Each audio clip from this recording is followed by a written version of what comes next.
And on March 20th, we will be running the Darrell Lazy Memorial Meeting. It was a fantastic event last year, and again, the committee decided to change things up and do things completely differently than you normally do. And they teamed all the drivers up through different categories. Some of the youngsters got to meet some of their mentors and idols. So it was just a great way of everybody getting together to celebrate a man who did so much for this heavy track Central Motor Speedway, and a lot of what you see here today was just because Darrell had the passion for it and the love of the Speedway. Great competitor, great bloke. So sorely missed too. So now heat number 2 for the sprint cars. As in fact, that definitely does look nasty. Obviously, top suspension broken on Ben Smart's car. So he did well to actually finish that race. As they tow him back into the pits, hopefully be an easy fix.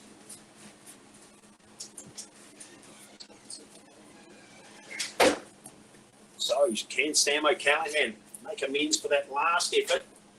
Certainly know that Robinson will be loving every minute of that in the 8T.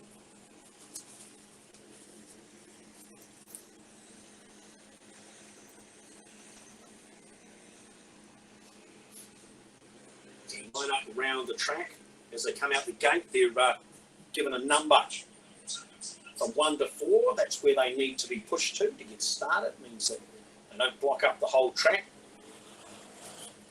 They get these sprint cars pushed away and started as quickly as possible. The last couple of push bikes heading off the track now. So away we go. Harcourt, one of the first ones to be pushed off in the 32C.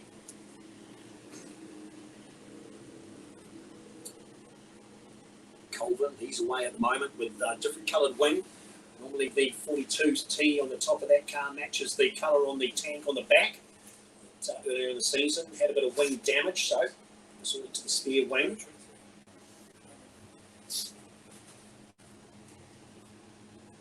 There we go, the 8T, nice last winner of that race, Robinson. Call him Flash. He certainly was out to say that in that last race. Fedi Tara in the 6T ITM sponsored entry. He didn't finish the last one after that spin down there in turn number 2. So he's got a bit to make up for. 68T sharing, heading away down towards turn number 1.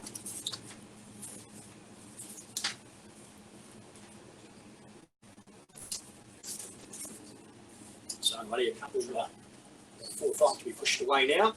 Mark Evans up and running in the 98T Hydrogen sponsored entry.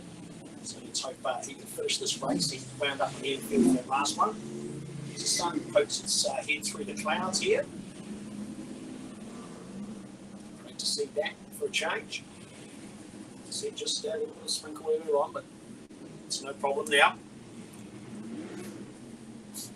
Andy Erskine, 91T, as I said, club president. Has been for a couple of years.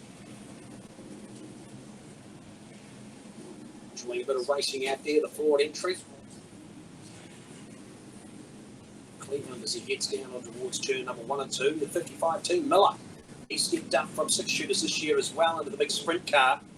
In fact, I believe it was Miller that came together with Colvin, and subsequently the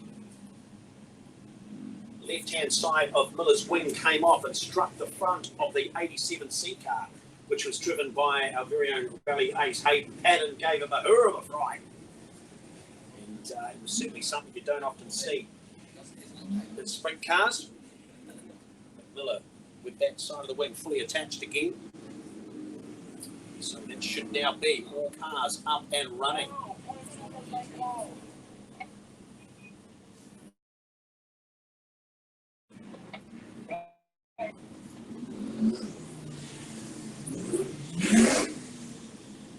So just waiting for the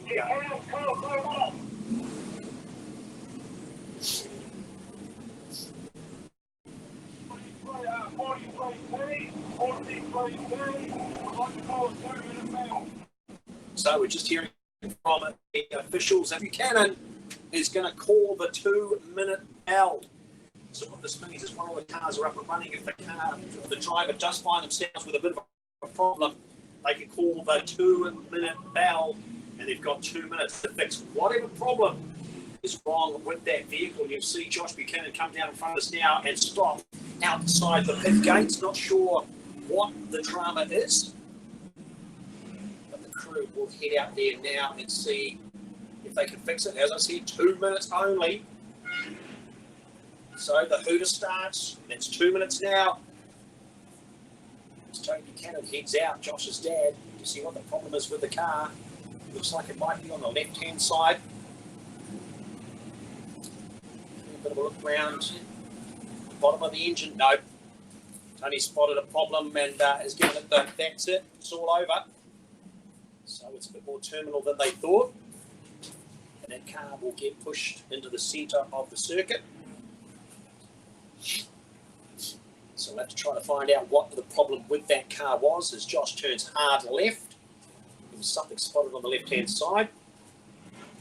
So a shame after doing so well in the earlier heat. So hopefully the team can get that fixed. As we said, we've got a 40-lapper coming up. As now they start getting in order, let's have a look and see how they'll launch off this one. Leading them out in P1 is Scotty, Jason Scott, in the 86 car. Outside him will be Shearing in the 68 on the front row. It looks like we'll go back to Gavin Hill inside of row number 2, outside Erskine. And row number 3 will be Sebright. Outside of him will be Cleveland. Row 4 is going to see Jack Brown. Oh, sorry, no, Colvin in the 42T car. Outside of him will be the 6T of Ferutava. Inside of the next row will be 32C. Harcourt outside, Mark Evans in the 98T. 12T of Jack Brown. Further back in row number 5 or 6, number 6. Outside of him will be Robinson. Then we'll go to Slam and Sam O'Callaghan. Inside there will be Miller as they come round to the chalk line now. Everybody's in a hurry. It will drop in. They're going to be away. Who's fast? Should be. Oh, Wall's coming past. Problem. Managed to get to the centre of the wall really hard in front of the control tower. But he's managed to make it to the centre. Looks like a flag in there somewhere. But meanwhile, Jason Scott out the front of the 86 car. Then followed by Shearing. He's overcooked too. He's got a tax slapper going on. Manages to keep it down by the pole line. Everybody goes past. He's facing the wrong way. Not a nice place to be. That's going to be yellows. Wow, that was a big hit down in front of us.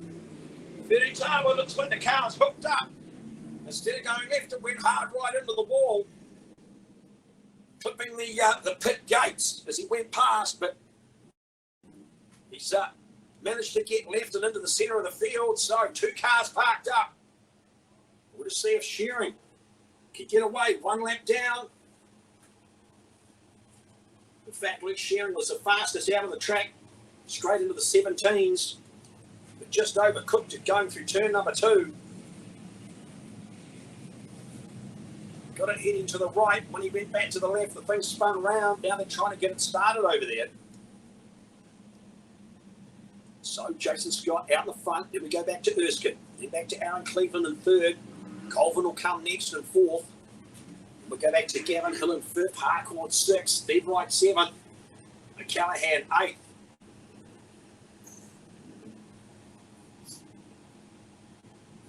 So Shearing gets going. He's just going to have to hang there until he gets to the back of the field as Luke. So coming down towards turn number 1 now. The rumble before the thunder. This will be a restart this time around. Justin's got to leave him off. Is he going to go early? Let's see. He's going to control this restart. It's up to him when he goes. Green flag at the ready. He's waiting a long time. Gets everybody shuffled up behind him. And he's straight onto the jam. Down against turn number 1. Great start. Erskine managed to hold on a second. Further back, they're all fighting for the positions. We'll have to see how it all pans out down towards turn number 3 and 4. But it's Scott out the front. Then Erskine. Scott's got the lead now by about 4 or 5 car lengths. Colvin hunting on the back of Cleveland as he heads down to turn number 2. Further back, Gavin Hill holding off Harcourt. Slam and Sam O'Callaghan, another wheelie as he heads down in front of the spectators here. Harcourt trying to get round the inside of Gavin Hill. He's not giving him an inch here at the moment. He will well truly see him, so Harcourt's going to go around the outside into turn number 2. Gets it done in the 32C car. Nice work. Sam O'Callaghan follows through. So Gavin Hill loses a couple as he heads down to 3. Down front, Jason Scott doing enough at the moment. He's probably got 10 to 12 coming for Erskine. Going to be that again back to the 9T car of Cleveland. Colvin just holding station here at 4th, and it's Harcourt at the moment, who's now under fire from O'Callaghan. And he gets past the turn number 4 after a moment from the 32C car. So O'Callaghan slides himself up in a 4th, 5th position. Everybody else staying pretty static at the moment. Jason Scott's not going to be long before he'll come along the back of the rear bar of Miller in the 55 car, the first back bar we have to negotiate. He'll turn around now, it'll be lap 7 as Scott comes past the start finish. And in fact, on the back bumper of those back markers now, so we'll have to sort of weave his way through, giving Erskine a chance to catch up a bit. Go back to Cleveland, who's dropped off a bit. Jason Scott getting held up. Erskine, he's within 5 or 6 now as he gets through turn number 4 down to 1. Oh! Shearing spun again, trying to keep it going, but he can't. He did a pretty good job. But as the car came through turn number 2, spun, put his foot down, kept it going, but unfortunately couldn't spin it. And he's heading, he's looking straight at the wall in turn number 2. So, yellow's out again. It was 7 laps down, 8 was kicked over as Erskine went over the line, and Scott, I guess I'll take that back to 7, now it's a yellow. So Luke Shearing just overcooked it again, didn't touch the water, I don't think.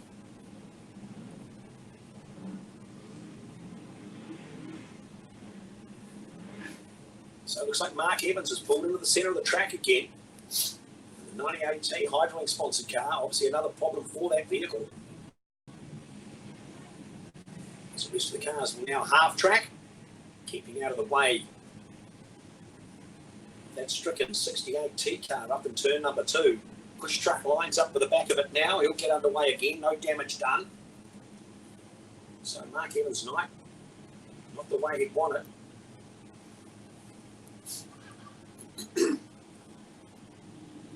So Big Shane now being pushed away down the front straight in front of the competitors, in front of the spectators. So he's off and running. So Jason Scott had a bit of a lead. He was struggling with some of those back markers. So this yellow's helped him. It's cleared them all behind him. He's definitely got fresh air in front of him. Andy Erskine's right on his rear bar. They'll do another tour. No, Luke Shearing looks like he's slowing. He's going into the infield. So the 68T pulls off to the infield. Slipped blue car, the 68. So here you go, yellow's out. Jason Scott held to the last second for that last restart. Everybody else concertinaed up behind him. It's a good move by Scotty. What's he going to do this time as he comes around? He holds, he goes. Oh, O'Callaghan timed it beautifully. O'Callaghan from about 4th or 5th up to 2nd. Caught everybody napping, judged it beautifully. Another huge wheelie down in front of the crowd. As they head round now, Jason Scott picks up lap number 8. O'Callaghan right behind him, doing a great job from the rear of the field. Here we go back to Erskine. Then Colvin has managed to get past Cleveland. Oh, Cleveland overcooks it at turn number 2. And we see 1, 2, 3 cars spin. Harcourt making contact with the front of the 9T. So we'll have to see if there's any damage. Severite was another one to spin to avoid it. So was Miller. Doing the right thing, setting the car sideways so as not to make contact. So hopefully just a couple to be pushed started. I don't think there was too much of a contact between the 9 and the 32.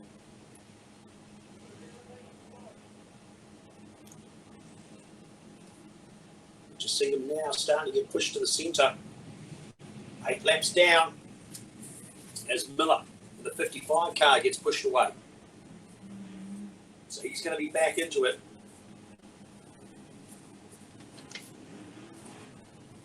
Let's see what else So who else gets pushed away here?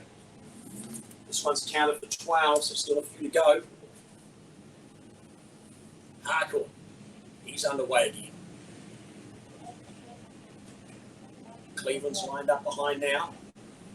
Harcourt's machine's fired up. So it looks like, see what Cleveland does. Cleveland looks like he's actually heading to the centre of the track. So Aaron Cleveland parks the 9T in the centre. Sebright, he'll get going again.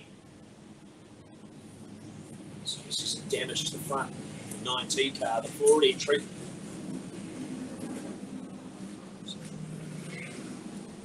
So Jason Scott, goodness gracious me. I don't think I'd like to be in his position with Callahan right on his rear bar. He might have to look at changing the tactics for this restart. Because we know how quick Sam is to pick that green. He did it well, picked up 4 places on the last restart. So can the 49T, the Lakeland class entry. Sam O'Callaghan, as I said, had a bit of a moment up in Ruapuna last weekend. The chassis needs a rebuild. But this one's going just fine at the moment. Wait to see the green coming out through the fence. Oh no, Robinson. Robinson, another one, heading to the centre of the track. So the 8T flash, and away we go. Green Robinson's going to try to get the jump. Didn't do a bad job of it. But it's going to be O'Callaghan to hold on to second position as the 8T pulls to the stop in the middle. Scotty still out in front. He's got Sam O'Callaghan right behind him. Going to go back to Erskine. And we're going to go back to Cleveland, who picks up a bit of run. Pulls a wheelie out of 4, manages to get away with it. But it's Scott. He's still on the job at the moment. Pulls away from O'Callaghan. It's about 6 or 7 car lengths to second. It's only 2 car lengths to third, with Erskine trying hard with the 91D as they head down to turn number 1 and 2. But Scott's still well and truly up the front, doing what he needs to do. He's the crown, the king of Cromwell. As a white flag comes out for the 86T car now. So Callahan hasn't made any inroads in the Scotty. Erskine still holding station in third. Then go back to Colton Harcourt, doing well to hold on to 5th position. Then we go back to Jack Brown. Checker flag for Jason Scott. Brackman. Sam O'Callaghan second, only by a car length over Erskine. Then back to Colvin, Harcourt, Brown. Then Sebright, go back to Hill. Then we'll see Miller round out the field. Wow, that took a while. Scotty, great win. Fastest out on track on a 14.9. In fact, the only driver in the 14s. We'll go back to Andy Erskine on a 15.1. Then next fastest will be O'Callaghan on a 15.42. So Jason Scott, once he's got that clear air, certainly knows what to do with it. Quite a few casualties sitting out the middle though. 6 of them didn't finish. They've got a big race coming up later. Crews are going to have to work hard to get those cars up to scratch. That one was only 12 laps.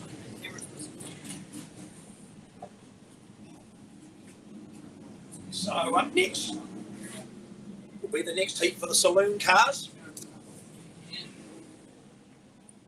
Let's see who can do the